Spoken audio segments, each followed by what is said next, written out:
what I need to do is create a line in the wood, which means a very narrow little cut, perhaps only 1 millimetre or so wide, that follows that line around, and then we'll add the little balls at the end. So I need to pick gouges which will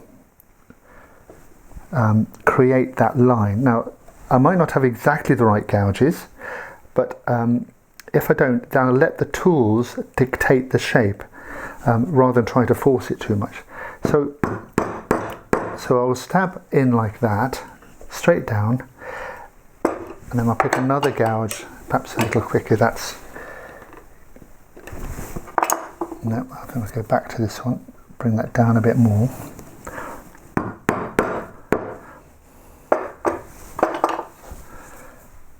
Right, here's one that'll start that curve here. So I'm joining the curves together.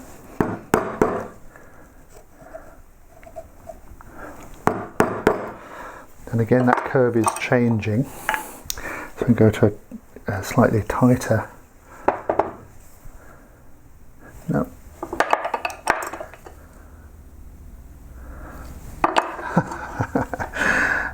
Come down here a little bit more.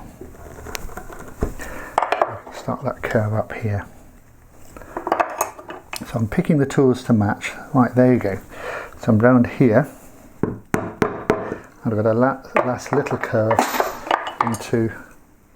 into this one here. So I've drawn a line like that, and now I'm going to take out a little cut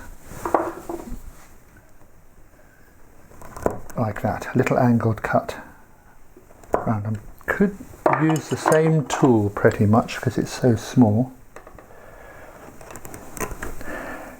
Bring that round, just a small cut like this. Now the paper is getting in the way a little bit because it gets pushed into the wood. So in a minute we're going to take that paper off.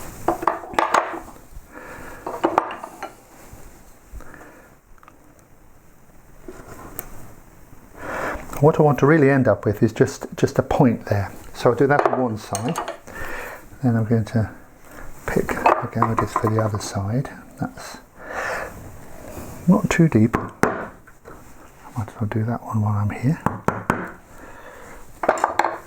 Around. So the first cut straight down.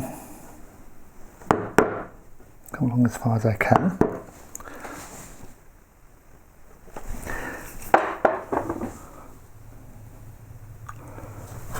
Take out this little angle cut.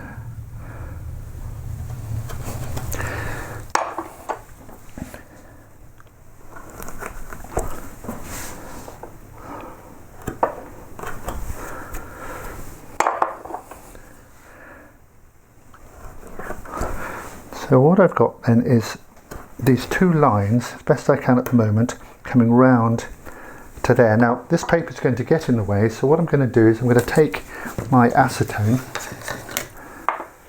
which will dissolve the glue, and take this paper off right now. So I'll just push this on, because what we'll see is that that's not as accurate as it could be in the wood, but see if this is coming off. There we go. Comes off very readily, I think.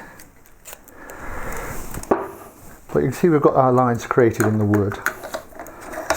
I can rub some of this acetone dry. Let's also take any of the glue of the paper off. I will need to sand that, but that will need tuning. But I've got that line, so later on I'll come back and I'll just tune that line, make sure that it's no steps and it's a nice curve. So now we're left with these three, the balls, which of course I have my little drawing here. And how this works, essentially I've drawn them briefly, but there's one right on the end of this curve, and then there's two in this little space here.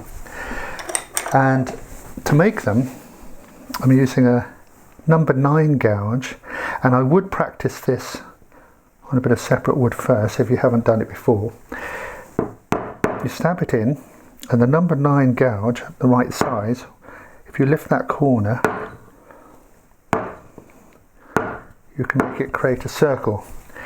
Now the thing is, if you go too deep, you whack that in too deep, what will happen is you'll pop that out, that little ball, and that's what we do in some mouldings, is where we pop that bit of wood out, and it's called an eye, but we don't want to do that in this case. We want to keep that so not too deep.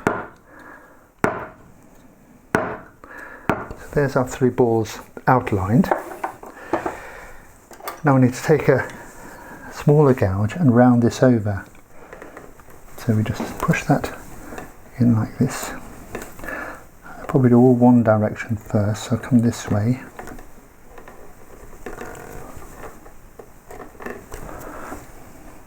And what I'm trying to create is a nice sharp bit of shadow, little edge.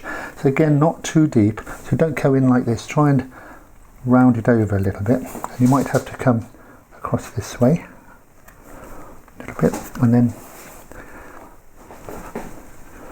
into it this way.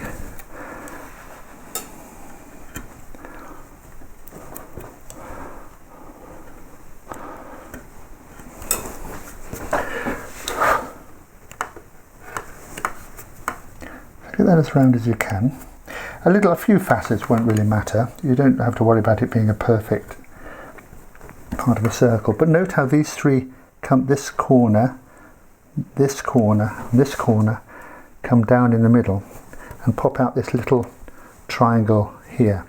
So when you've done that, I would go round again with this, your first tool, just push it in, just make sure that's nice and sharp on the edge.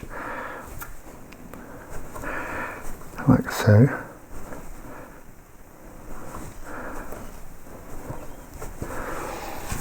And then last of all, if we get a little triangular punch, we can just punch that little bit back. And that noise you heard earlier on was a little punch rolling off my bench. So let me just pause a moment ago and find it. So here's my little punch. It's 3-sided, and it's going to go smack in there in that little corner and just give me a little bit of shadow in there, like that.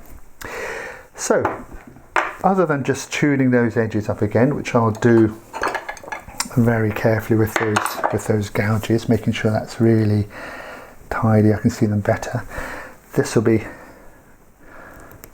now finished.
Well, I'm very pleased with how it's looking.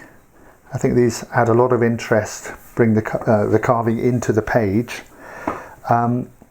So with the leaves and the daffodil and this main letter done, the last thing we've got to do is create our little bird sitting on this bottom bit of the letter.